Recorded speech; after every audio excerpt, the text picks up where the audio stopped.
நாளுக்கு ஸ்தோத்திரம். மீண்டுமாய் உங்களை நேரடியாக சந்தித்துக்கிட்டு மீண்டுமாய் இந்த காணொலி மூலியமாய் சந்திக்க ஆணை கொடுத்த இந்த கிருபைகளுக்காக நான் தேவனை ஸ்தோத்திரம் பண்ணுகிறேன். நீங்கள் எல்லாம் இந்த நாளில் ஸ்தோத்திரம் பாதுகாப்பாகவும் பயத்தோடு நடுக்கத்தோடு கூட நம்முடைய லட்சியத்தை நிறைவேறும்படியாக நீங்கள் பிரயாசப்பட்டு கொண்டிருக்கிறீர்கள் என்று நிச்சயமாக நான் கருத்திற்குள் நம்புகிறேன். நாம் அவனுடைய வார்த்தையினர நம்ம கடந்து போகிறோம். நாங்கள் கடைசி நாட்களில் நம்ம கொண்டு போய் சேர்ப்பதும் இந்த வார்த்தை தான். கடைசி நாட்களில் நம்ம நியாயத்திற்கு போகிறதும் இந்த வார்த்தை தான். கடைசி நாட்களை நம்ம பரிசுத்தப்படுத்தி அவரை போல மாற்றி அவருக்கு உகந்த பிரியமாய் மாற்றுகிறது இந்த வார்த்தை தான். நாங்கள் இந்த வார்த்தையை நம்ம கவனிக்க போகிறோம். என வசனம் சொல்லுகிறது, சத்தியத்தை அறிவீர்கள், சத்தியம் உங்களை விடுதலையாக்கும். சத்தியம் மட்டும்தான் உங்களையும் என்னையும் விடுதலையாக்குகிறதா இருக்கிறது. அதில் நம்ம எல்லாம் கண்டறி போடுவோம். அன்பின் பரலோக பிதாவே, இயேசு கிறிஸ்து நாமத்தில் ஆண்டவரே இந்த நாளில் பரிசுத்த ஆவியோட இடத்துல நாங்கள் சொல்லிக்கிறோம். ஆண்டவரே பேசுகிறது நீங்கள் அல்ல, பிதாவின் ஆவியான உங்களிலிருந்து பேசுவார் என்ற வார்த்தையின்படி இதை கேட்கிற பார்க்கிற ஆண்டவரே ஒவ்வொரு இருதயங்களும் இந்த வார்த்தையின் பக்கமாய் நீ திருப்புகிறார்கள். தொடர்ந்து உங்களுடைய நாம மாத்திரம் மகிமைப்படட்டும். கேட்கிற ஒவ்வொருடைய எண்ணங்களை நாங்கள் கிறிஸ்துவாய் கீழ்ப்படிய சுவையாக்கி தந்தோம். இயேசு கிறிஸ்து நாமத்தில் நல்ல பிதாவே, ஆமென். அல்லேலூயா. கர்த்தருடைய நாமம் மகிமைப்படுவதாக. எபேசியர் 5வது அதிகாரம் 16வது வசனம். நம்ம எல்லாரும் நல்ல வாசிக்க போகிறோம். நாட்கள் பொல்லாதவைகள் ஆனதால் காலத்தை பிரயோஜனப்படுத்திக் கொள்ளுங்கள். அல்லேலூயா. நாட்கள் பொல்லாதவைகள் ஆனதால் காலத்தை பிரயோஜனப்படுத்திக் கொள்ளுங்கள். நம்ம வாழ்ந்த அந்த நாட்கள் பொல்லாதவைகள் ஆகியிருக்கிறது. நல்ல நம்ம வெளியில போகும் பொழுது, வரும் பொழுது, வீட்டில் இருக்கும் பொழுது எந்த காரியத்தை கேட்டாலும் ஒரு பயமும் திகிலும் மனதில் உண்டாகிக்கொண்டே இருக்கிறது. எப்படி எகிப்தின் ஜனங்களுக்கு என்ன நேரத்தில் என்ன நடக்குமோன்னு பயமும் திகிலும் உண்டாயிருந்தாலும் இஸ்ரவேல் ஜனங்கள் அந்த இடத்துல பாதுகாப்பாக இருந்தார்கள். அல்லேலூயா. ஏன்னா அவர்கள் உடன்படிக்கையின் ஜனங்கள், அவர் வாக்குத்தத்தம் பண்ணப்பட்ட ஜனங்கள், அவர் பிதாக்களால் நினைவு கூறப்பட்ட ஜனங்கள். அதனால கர்த்தர் அவருடைய பாதுகாத்தார். இன்றைக்கு கூட உங்களையும் என்னையும் நாம் அவர் ரத்தத்தினால கழுவப்பட்ட ஜனங்கள், அவருடைய நித்தியத்துக்காக நாம் தேர்ந்தெடுக்கப்பட்ட ஜனங்கள். அதனால்தான் நமக்கு பாதுகாப்பு உண்டாயிருக்கிறது. நம்முடைய நீதியினாலும் நம்முடைய கிரியினாலும் நமக்கு பாதுகாப்பு உண்டாகல.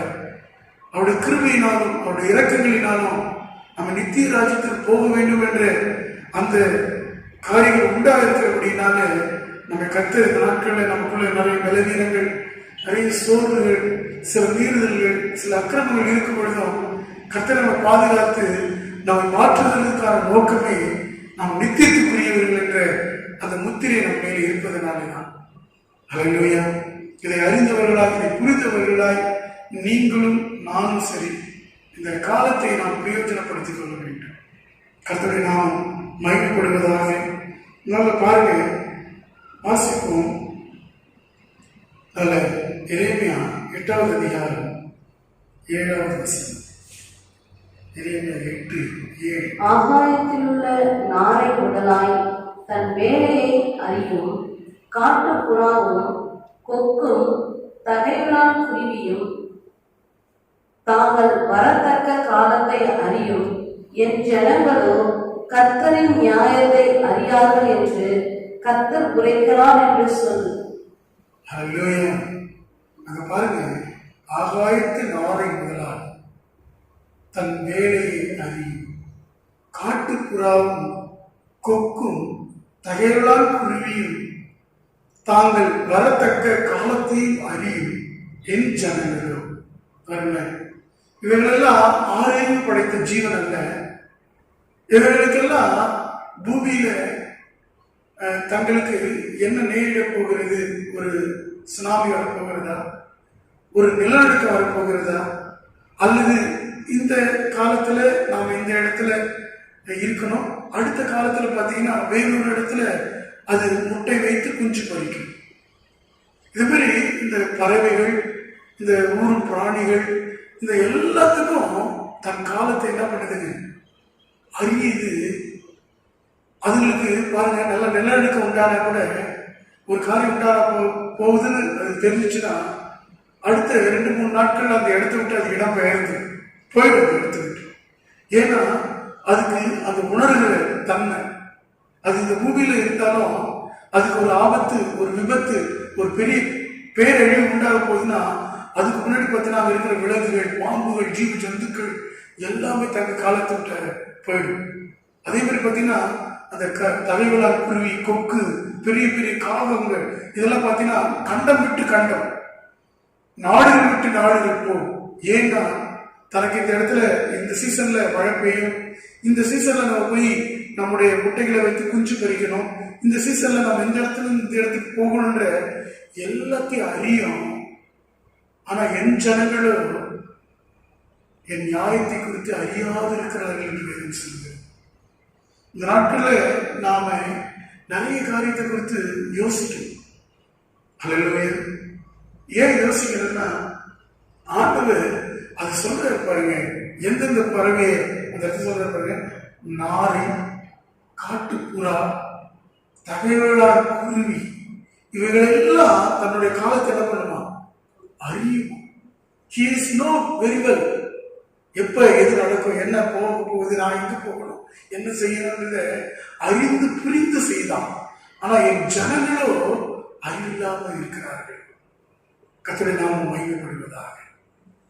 நல்ல ஆபுக்கு என்ற அந்த தீர்க்க தரிசனம் ஆரம்பத்தை எழுதியிருக்கிற இந்த காரியங்களை பாருங்க. நல்ல ஆபு 2வது அதிகாரம் 1வது வசனத்தை வாசிப்போம். நாம் என் காவலிலே தரித்து அரணிலே நிலை கொண்டிருந்து அவர் எனக்கு என்ன சொல்லுவார் என்றும் அவர் என்னை கண்டிக்கும் போது நான் என்ன உத்தரவு சொல்லுவேன் என்றும் கவனித்து பார்ப்பேன் என்றே. நல்ல பாருங்க, இந்த காலத்துல நம்ம அரணிலே தரித்திருந்து அவர் என்ன சொல்லுவார் என்று நான் என்ன பண்ணுவேன்னா கவனித்து பார்த்திருப்பேன். அல்லேலூயா. நல்ல பிரசங்கி 3வது அதிகாரத்துல 1வது வசனம் சொல்லுகிறது. 3:1-2 ஆகிய வசனங்கள் பார்த்தீங்கன்னா 23 காலங்களை குறித்து அங்கே எழுதப்பட்டிருக்கிறது. இன்றைக்கு நாம பாதுகாப்பா இருக்க வேண்டிய காலம், மௌனமா இருக்க வேண்டிய காலம், நம்மை நிதானித்து அறியக்கூடிய காலம். அல்லேலூயா. கர்த்தருடைய நாமம் மகிமைப்படுவதாக. நீங்க நல்லா கவனிக்கணும். அந்த காலங்களை குறித்து பாருங்களேன். இன்றைக்கு நாம என்ன காலத்துல வாழ்ந்திருக்கிறோம்ன்றது நமக்கு நல்லா தெரியும். ஏன்னா நாட்கள் பொருளாதார அப்படின்னா காலத்தை நாம எப்படி இருந்தாலும் அதை என்ன பண்ணணுமா, பிரயோஜனப்படுத்திக்கணும். வாசிப்போம். ஒவ்வொன்றுக்கும் ஒவ்வொரு காலம் உண்டு. வானத்தின் கீழ் இருக்கிற ஒவ்வொரு காரியத்துக்கும் ஒவ்வொரு சமயம் உண்டு.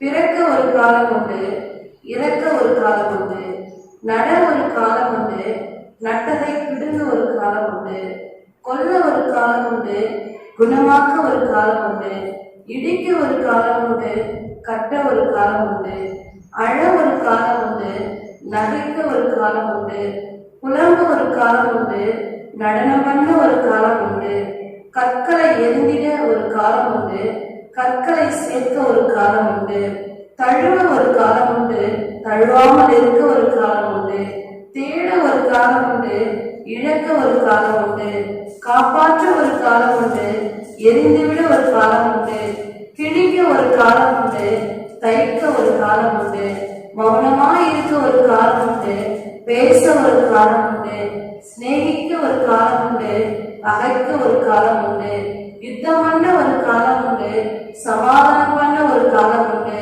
வருத்தப்பட்டு பிரயாசப்படுகிறவனுக்கு அதனால் பலன் என்ன. ஹல்லேலூயா.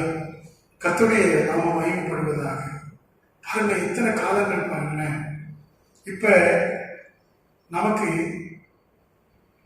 அழ காலம் இது, நாம் புலம்புகிற காலம் இது. இந்த காலகட்டத்தில் நாம் இருக்கிறோம். 2வது பாருங்க, தழுவாமல் இருக்கிற காலம் இது. ஒருத்தர் கூட என்ன பண்ண முடியாது, கட்டி அனைத்து ஒரு முத்தமோ ஒரு அன்பின் காரியங்களோ என்ன பண்ண முடியாது, செய்ய முடியாத ஒரு காலம். நல்ல ஸ்தோத்திரம். இந்த காலகட்டங்களில் நாம் அழ வேண்டிய காலம், நாம் புலம்ப வேண்டிய காலம், நாம் தழுவாமல் இருக்க வேண்டிய காலம், நாம் காப்பாற்ற வேண்டிய ஒரு காலம். இதனால ஸ்தோத்திரம், நாம் இந்த நாட்களில் தெய்வ சமூகத்தில் யுத்தம் பண்ணுகிற காலம். அன்றைக்கே சாலமோன் இதை குறித்து அவ்வளவு தெளிவாக, அவ்வளவு அழகாக எழுதியிருக்கிறார். இந்த நாட்களை நம்ம என்ன காலத்தில் இருக்கிறோம்? அழ வேண்டிய காலம், நாம புலம்ப வேண்டிய காலம், நாம தழுவாமல் ஒருவர் பார்த்து கொள்ளாமல் இருக்கிற காலம், நாம் யுத்தம் பண்ண வேண்டிய காலம். அநேக காரியங்கள் தேவ சமூகத்தில் நம்மை கிழிக்க வேண்டிய காலம். அதே டைம்ல தேவனோடு கூட பிரிந்து இருக்கிற உறவுகளை தைக்க வேண்டிய காலம். நல்ல உங்களுக்கு எனக்கு இந்த வார்த்தை ஆண்டவரை மகிமையை மாறுவதாக. பேசுகிற இந்த தருணத்தில் கூட கர்த்தர் இந்த வார்த்தைகளை அப்படி எப்படி உணர்த்துறதுனால அப்படியே நான் சொல்லுகிறேன். நல்ல ஸ்தோத்திரம். இன்றைக்கு நீங்களும் நானும் இதை செய்வோமாக. பாருங்க, ஆபுக்குல அந்த 2வது அதிகாரத்தில் 1வது வசனம் வாசிச்சோம். மீண்டுமாக அந்த 2வது வசனத்தை வாசிக்கணும். அப்பொழுது கர்த்தர் எனக்கு பிரதியுத்தரமாக, நீ தரிசனத்தை எழுதி அதை கடந்தோடுகிறவன் வாசிக்கும்படி பலகைகளிலே தீர்க்கமாக வரை. குறித்த காலத்துக்கு தரிசனம் இன்னும் வைக்கப்பட்டிருக்கிறது. குறித்த காலத்திற்கு என்ன காலம்? இது குறிக்கப்பட்ட காலம். இப்படிப்பட்ட காலம் இருக்க போகுது. இந்த காலத்துக்கு என்ன வைக்கப்பட்டிருக்கு? தரிசனம் வைக்கப்பட்டிருக்கு. என்ன தரிசனம் அப்படின்னு நீங்க பாத்தீங்கன்னா, ஆண்டவர் இந்த காலகட்டங்கள்ல உங்களையும் என்னையும் இந்த காலத்துல ஏன் வச்சிருக்காருன்னா, குறித்த காலத்துல எனக்கும் தான் உங்களுக்கும் தான், இது 2 பேருக்கும் தான். இந்த காலத்துல எதுக்காக நம்மளை இப்படி வச்சிருக்காரு? குறித்த காலத்துக்கு என்ன வைக்கப்பட்டிருக்குதா? தரிசனம் வைக்கப்பட்டிருக்கிறது. அதனால அவன் காவலில் தரித்திருந்து நிலை கொண்டிருந்து அவர் என்ன சொல்லுவாரோ என்று கவனித்து என்ன பண்றாங்க? பார்ப்பேன். கர்த்தருடைய நாமம் மகிமைப்படுவதாக. இப்ப நமக்கு என்ன காலம்னா, எபேசியர் 5வது அதிகாரத்துல இந்த 16, 17வது வசனம் நாம் வாசிப்போம். ஆகையால் நீங்கள் மதியற்றவர்களாய் இராமல் கர்த்தருடைய சித்தம் என்னதென்று உணர்ந்து கொள்ளுங்கள். நாம் இந்த காலகட்டங்கள்ல நீங்களும் நானும் கர்த்தருடைய சித்தம் இன்னதென்று என்ன பண்ணணும்? உணர்கிற காலம். நல்லா கவனிக்கணும். நீங்க மதியற்றவர்களா என்ன அர்த்தம்? பைத்தியக்காரர்களை போல இருக்காதீங்க, மூளை இல்லாதவர்களை போல இருக்காதீங்க. இந்த காலத்துல கர்த்தருடைய சித்தம் இன்னதென்று என்ன பண்ணுங்க? நீங்களும் நானும் உணர்ந்து கொள்ளுகிற காலம் அது. அதுக்காக அந்த குறித்த காலத்துல நமக்கு தரிசனம் வைத்திருக்கிறார். எந்த தரிசனம்னா, நீ உன்னை குறித்து நல்லா ஆராய்ந்து உணர்ந்து கொள் அப்படின்னு தரிசனம் வைத்திருக்கிறார். ஏன் ஆண்டவர் உணர வைக்கிறார்? ஏன் இந்த காரியங்களை நமக்கு ஆண்டவர் அனுமதிக்கிறார் அப்படின்னு பாத்தீங்கன்னா, நீங்க எஸ்தர் புத்தகம் வாசிப்போம். முதல்ல நம்ம குறித்த காலத்தை குறித்து நம்ம பார்த்தோம். 610வது பக்கமாக வரும். நம்ம எடுத்துக்கொள்கிறோம். 623 வாசிப்போம். 4வது அதிகாரம். மோர்தெகாய் எஸ்தரை குறித்து சொல்லுகிறார். இன்றைக்கு சபைதான் எஸ்தர். அந்த மோர்தெகாய் தான் நமக்கு சொல்லுகிற அந்த பரிசுத்த ஆவியானவர். இப்ப நாம் இப்படி வைத்துக் கொண்டோமானால் நல்லா கவனிச்சு பாருங்க. ஒரு ஓமையாக இதை கர்த்தருடைய ஆவியானவர் நமக்கு பேசுகிறார். எனக்கும் இதே காரியங்களை தான் பேசுகிறார். நல்ல எனக்கு இதே காரியங்களை தான் இந்த நாட்களை உணர்த்துற. நீ எதை செஞ்சுட்டு இருக்க மகனே, ஆனா நீ செய்ய வேண்டியதை செய்யாம இருக்கிறியே. நல்ல ஆண்டவர் சொல்லுகிறது அப்படியே நான் உங்களோடு கூட பகிர்ந்து கொள்கிறேன். வாசிப்போம். 13வது வசனம். மொர்தெகாய் எஸ்தருக்கு திரும்ப சொல்ல சொன்னது, நீ ராஜாவின் அரண்மனையில் இருக்கிறதினால் மற்ற யூதர் தப்பக்கூடாதிருக்க நீ தப்புவாய் என்று உன் மனதிலே நினைவு கொள்ளாதே. உன் மனதிலே என்ன பண்ணாது? நினைவு கொள்ளாதே. இந்த தேசத்துல இருக்க ஜனங்கள்லாம் அழிஞ்சிடும், நான் மட்டும் தப்பிடுவேன், நம்ம என்ன பண்ணக்கூடாது, நினைவு கொள்ளாதே. முதல்ல கொடுத்த தரிசனம் நம்ம கொடுத்து வைத்திருக்கிறது, அதை கொடுத்து நம்ம ஆண்டு சமூகத்தில் உணர்ந்து அதை தெரிஞ்சுக்கணும். ரெண்டாவது காரியம் என்னன்னு பார்த்தீங்கன்னா, மொர்தெகாய் கர்த்தருடைய ஆவியானவர் நம்ம கூட சொல்றது என்னன்னா, நீயே தப்பித்துக் கொள்வாய்ன்னு நினைக்காது, நீ ராஜாவாயிட்டே, உன்னை ஆண்டு அபிஷேகிச்சிட்டாரு, உனக்குள்ள தெய்வ பாதுகாப்புல இருக்கிற, நீ ஒரு அரண்மனையில இருக்கிற, நீ தான் எல்லாமே அப்படின்னு நீ நினைத்துக் கொள்ளாத, நீ என்ன செய்யணும் அப்படின்னு திரும்ப சொல்ற ஆவியானவர். இன்றைக்கு இந்த காலகட்டங்கள் நமக்கு நீண்டு கொண்டே போறதுனால, இந்த காரியங்கள் நீண்டு கொண்டே போறதுனால நமக்கு ஒரு விடுதலை உண்டாச்சுன்னு நினைச்சோம், திரும்ப ஒரு லாக் வந்து கொண்டிருக்கிறது. இந்த லாக்ல நாம அவ்வளவுதான் நினைக்காம நம்ம என்ன செய்யணும்னு சொல்ற பாருங்க. மொர்தெகாய் கர்த்தருடைய ஆவியானவர் நம்ம இப்ப சொல்றதுதான் 14வது வசனம்.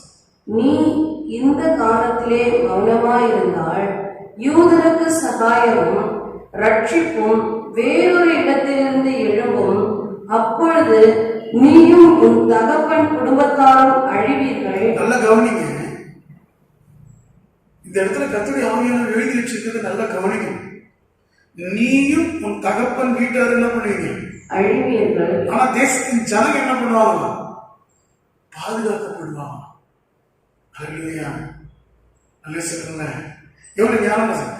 அங்க பாருங்க, நீ இந்த காலத்தில் மௌனமா இருந்த, இந்த காலத்துல நம்ம என்ன பண்ணக்கூடாதுன்னா, மௌனமா இருக்கிற காலம் இல்ல, இது அழ வேண்டிய காலம், இது புலம்ப வேண்டிய காலம், இது யுத்தம் பண்ண வேண்டிய காலம்.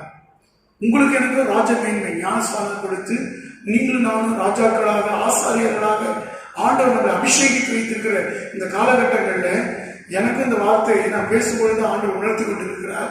நீ மகனே மகனே நீ என்ன செஞ்சிட்டு இருக்கிற, நீ என்ன செய்யணும் அப்படின்றது ஆண்டவர் உங்களோடு கூட இந்த வேளையில பேசுகிறார், என்னோடு கூட இந்த வார்த்தையை பேசுகிறார்.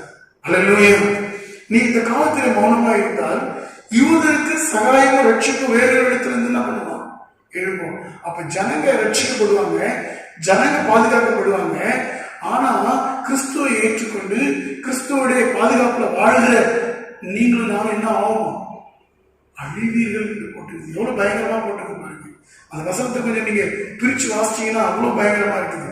அடுத்து வாசிங்க. நீ இப்படிப்பட்ட காலத்துக்கு உதவியா இருக்கும்படி உனக்கு ராஜ மேன்மை கிடைத்திருக்கலாமே, யாருக்கு தெரியும் என்று சொல்ல சொன்னான். 15. அப்பொழுது எஸ்தர் மொர்தெகாய்க்கு மறுபடியும் சொல்ல சொன்னது. ஹல்லேலூயா. கர்த்தருடைய நாமம் மகிமைப்படுவதாக. இன்றைக்கு உங்களுக்கு எனக்கு இந்த காலத்தை கொடுத்திருக்கிறாருன்னா, தயவு செய்து நீங்களும் நானும் நாம் தெய்வ சமூகத்துல அமர்ந்து ஜெபம் பண்ணணும். ஆண்டவர் சொல்லாம சொல்றாரு, நீ உன் குடும்பத்தார் என்ன பண்ணுவீங்க, அழிவீர்கள். ஆனா அவங்க ரட்சிக்கப்பட்டு அவங்க என்ன பண்ணிடுவாங்க, காக்கப்படுவாங்க. ஏன்னா அவங்களுக்கு வேற இடத்துல இருந்து என்ன வந்துடும், ரட்சிப்பும் சகாயமும் பாதுகாப்பு வந்துடும். ஆனா உங்களுக்கு எனக்கும் நாம ஜெபிக்காம நம்ம தேவ சித்தத்தை செய்யாம போனோம்னா நமக்கு வந்தா மட்டும் பரவாயில்லையா, நம்ம குடும்பமும் அழிக்கப்படும். எவ்வளவு பயங்கரமான வார்த்தை பாருங்க. அதனால எஸ்தர் சொன்ன வார்த்தையை நீங்கள் நான் சொல்லுவோமாக. எஸ்தர் பாருங்க, சபைக்கு அடையாளம் எஸ்தர். ஏன்னா பெண் அந்த சபைக்கு அடையாளமாக தான் எஸ்தரை அங்கே அவமானமாய் சொல்லப்படுகிறது. வாசிங்க 14வது வசனம். நீ போய் சூசானில் இருக்கிற யூதரை எல்லாம் கூடி வரச் செய்து 3 நாள் அல்லும் பகலும் குசியாமலும் குடியாமல் இருந்து எனக்காக உபவாசம் பண்ணுங்கள், நானும் என் தாதிமாரும் உபவாசம் பண்ணுவோம். இவ்விதமாக சட்டத்தை மீறி ராஜாவினிடத்தில் பிரவேசிப்பேன், நான் செத்தாலும் சாகிறேன் என்று சொல்ல சொன்னார்.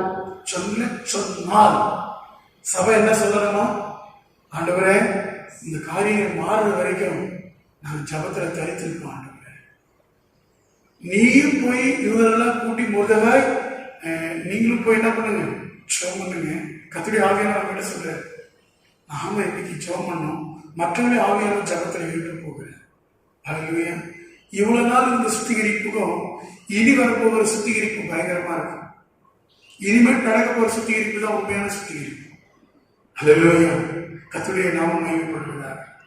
இந்த காலத்துல நீங்களும் நானும் மௌனமா இருக்க வேண்டாம். இந்த காலம் உங்களுக்கு எனக்கு குறிக்கப்பட்ட காலம், தரிசனம் நமக்கு வைக்கப்பட்டிருக்கிற காலம், நம்ம சித்தத்தை உணர்ந்து கொள்கிற காலம். தேவ சமூகத்துல நாம ஜெபிக்கும் போது நாமும் காக்கப்படும், நம்ம குடும்பமும் காக்கப்படும். நம்ம நிமித்தமா சுத்தி இருக்கிற புறஜாதிகளுக்கு ரட்சிப்போம், சகாயமான அர்த்தமா நன்மை உண்டாகும். என சங்கீதத்துல 128வது சங்கீதம் 8வது வசனம் சொல்லுது, அந்த வானத்தின் பூமி படைத்த கர்த்தராலே நமக்கு சகாயம் உண்டு என்று சொல்லப்படுகிறது. கர்த்தருடைய நாமம் மகிமைப்படுவதாக. நல்ல ஸ்தோத்திரம். நீங்களும் நானும் இந்த வார்த்தையின்படி செய்வோமாக. இன்னும் ஒரு காரியத்தை மட்டும் நான் சொல்லி முடிக்கிறேன். முதல்ல சொன்னேன், குறித்த காலத்துல நமக்கு அந்த தரிசனம் வைக்கப்பட்டிருக்கிறது. நம்ம காலத்தை அறிஞ்சு கொள்ளணும், அறிஞ்சு நம்முடைய சித்தத்தை நாம் புரிஞ்சுக்கொள்ளணும்.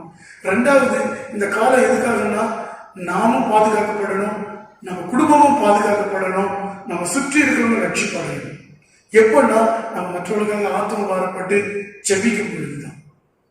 அடுத்த ஒரு காலங்கள் வைத்திருக்க 1 பேதுருல 5வது அதிகாரத்துல ஒரு காலம் வைத்திருக்கிறது. வாசிப்போம். அங்க பேதுரு சொல்லுகிறார், இந்த காலங்கள் ஏன் இப்படி ஆண்டவர் வைத்திருக்கிறார் என்று. 6வது வசனம். ஆகையால் ஏற்ற காலத்திலே தேவன் உங்களை உயர்த்தும்படிக்கு அவருடைய பலத்த கைக்குள் அடங்கியிருங்கள். அப்படின்னா அர்த்தம்னா அவர் சொல்றபடி நடக்க, அவர் காட்டுறபடி போகுது. அவர் என்ன எந்த பக்கம் காட்டுறாரோ, எந்த திசையை காட்டுறாரோ, ஏற்ற காலத்தில், குறித்த காலம் என்ன காலமா? ஏற்ற காலம். அல்லேலூயா. அவர் குறிக்கப்பட்ட காலத்துல நாம் இருக்கணும். அங்க இது சொல்றது இந்த காலம் நம்ம ஜெபிக்க வேண்டிய காலம். ஆனா ஒரு காலம் வருகிறது ஏற்ற காலத்தில். நம்ம குறித்தது தரிசனம். என்ன தரிசனம்னா நம்ம தேவ சித்தத்தை உணர்ந்து வரணும். இந்த காலத்துல நாம ஜெபிக்கணும், நம்ம பாதுகாத்துக் கொள்ளணும், நம்ம குடும்பத்தையும் பாதுகாத்துக் கொள்ளணும், மற்றவர்களுக்காக ஜெபிக்கணும். ஆனா ஏற்ற காலம் வருகிறது. அந்த ஏற்ற காலத்திலே அவர் பலத்த கருத்துக்கள் அடங்கி இருக்கும் பொழுது கர்த்தர் நம்மை உயர்த்த போகிறார். அல்லேலூயா. கர்த்தருடைய நாமம் மகிமைப்படுவதாக. எபிரேயர் 11வது அதிகாரம் 6வது வசனம் வாசிப்போமா? விசுவாசம் இல்லாமல் தேவனுக்கு பிரியமாய் இருப்பது கூடாத காரியம். 7வது வசனம். விசுவாசத்தினாலே நோவா தற்காலத்திலே காணாதவைகளை குறித்து தேவ எச்சரிப்பு பெற்று பய பக்தி உள்ளவனாகி. தற்காலத்தில் காணாதவைகளை குறித்து நான் சொன்னேன். ஏற்ற காலத்திலே, குறித்த காலத்திலே, நம்முடைய காலத்திலே, தற்காலத்திலே ஒண்ணுமே இல்லை. இந்த காலத்துல ஒண்ணுமே இல்லை. ஆனா நோவா காலத்துல அப்படிதான் இருந்தது, எதுவுமே இல்லை. ஆனா அவன் பயபக்தி உள்ளவனாகி பாருங்க, எச்சரிப்பு பெற்று குடும்பத்தை ரட்சிப்பதற்காக என்னத்தை உண்டு பண்ணினானா? இந்த காலம் நமக்கு எதுக்குன்னா நம்மை நாம் உருவாக்கி கொள்கிற நாட்கள். இது சபைக்குள்ள இருந்து நம்மை நாம் உருவாக்கி கொள்கிற நாட்கள். அல்லேலூயா. கர்த்தருடைய நாமம் மகிமைப்படுவதாக. குறித்த காலம், தன்னுடைய காலம், தற்காலம், ஏற்ற காலம். ஒரு ஏற்ற காலம் வரப்போகிறது. கர்த்தர் நம்மை இந்த இன்மை குறிதில உயர்த்த போகிறார், மறுமை குறிதில நம்ம உயர்த்த போகிறார். இந்த காலகட்டங்கள்ல நம்ம செய்ய வேண்டியது என்னன்னா, அவர் பலத்த கருத்துக்குள்ள மௌனமாய் நாம் அடங்கி இருக்கிற காலம். எது நடந்தாலும் ஸ்தோத்திரம். கர்த்தருடைய வார்த்தை என்ன பண்ணும்? நிறைவேறும். அல்லேலூயா. இந்த நாளில் இந்த காலங்கள்லாம் நீங்க அறிஞ்சு கொண்டீங்க. இந்த காலத்துல 2 காரியத்தை நீங்க முக்கியமா செய்யணும். 1, நீங்க அவருடைய சித்தத்தை புரிஞ்சு கொள்ளணும். 2, நம்ம மற்றவர்களுக்காக ஆத்மா பாரப்பட்டு ஜெபிக்கணும். நம்ம குடும்பத்தையும் நம்ம அது நிமித்தம் பாதுகாத்துக் கொள்ளணும். சரிங்களா? அதில் இதை அப்படியே விட்டுறாதீங்க. பிரதர் ஜபம் வைக்கல, நமக்கு இன்னைக்கு வெள்ளி ஜபம் இல்லை, திரும்ப ஜபத்தை கேன்சல் பண்ணிட்டாங்கன்ட்டு நீங்க அப்படி மேம்போக்கா இருக்கிறாதீங்க. தேவ சமூகத்தில் நீங்கள் நான் இந்த காலத்துல நாம் மௌனமா இருக்கிற காலம் அல்ல. நாம் ஜெபிக்க வேண்டிய காலம், நாம் அழ வேண்டிய காலம், நாம் புலம்ப வேண்டிய காலம், நாம் யுத்தம் பண்ண வேண்டிய காலம். எல்லா கண்களை மூடி ஜெபிப்போமா? அன்பின் பரலோக பிதாவே, இயேசு கிறிஸ்து நாமத்தில் நாங்கள் காலத்தை பிரயோஜனப்படுத்திக் கொள்ள கர்த்தர் எங்களுக்கு தொடர்ந்து கிருபை செய்வீராக. இந்த காலத்துல நாங்கள் மதியற்றவர்களாக கர்த்தருடைய சித்தம் இன்னதென்று உணர்ந்து கொள்கிற காலமாக எங்களுக்கு இருக்கிறது. அது மாத்திரமல்ல, இந்த காலத்துல குறித்து வைத்திருக்கிற அந்த தரிசனத்தை நாங்கள் பெற்றுக்கொள்கிற காலமாக இருக்கிறது. தற்காலத்துல நாங்க எச்சரிக்கை பெற்று பயபக்தியுடனாகி காணாதவர்களை குறித்து அந்த வருகிற காலத்துல நாங்கள் காணாத அநேக காரியங்கள் நடக்க போவதா இருக்கிறது. அதுக்காக எங்களுக்கு கொடுக்கப்பட்ட இந்த பேழையில நாங்கள் எங்களை உருவாக்கிக் கொள்கிற காலமா இருக்கிறது. அந்த குறித்த காலத்துல எங்களை நீங்க உயர்த்த போறீங்க. அந்த ஏற்ற காலம் வரப்போகிறது. அந்த காலத்துக்கு தக்க வண்ணமாய் எங்களை நீங்க மாற்றுங்க ஆண்டவரே. இந்த வார்த்தையின் மூலமாய் கர்த்தர் நீங்க அனுகரோடு இடைப்பட்டிருக்கிறீங்க. இதோ நான் வருகிறேன், அவன் கிரியைக்கு தக்க பலன் என்னோடு கூட வருகிறது என்று சொல்லப்பட்டிருக்கிறது. நாங்கள் தொடர்ந்து ஜபத்திலும் வேத வாசிப்பிலும் இருந்து ஆண்டவரே இந்த காலத்தை அறிந்தவர்களாய் நான் ஜெபிக்க கிருபை தாங்கப்பா. நாங்கள் தாழ்த்துகிறோம், பெருமையாக்குகிறோம். இதற்குரிய எல்லா துதி, எல்லா கரம், எல்லா மகிமையும் ஒருவருக்கு ஏறெடுக்கிறோம். இயேசு கிறிஸ்துவின் நாமத்தில் நல்ல பிதாவே, ஆமென்.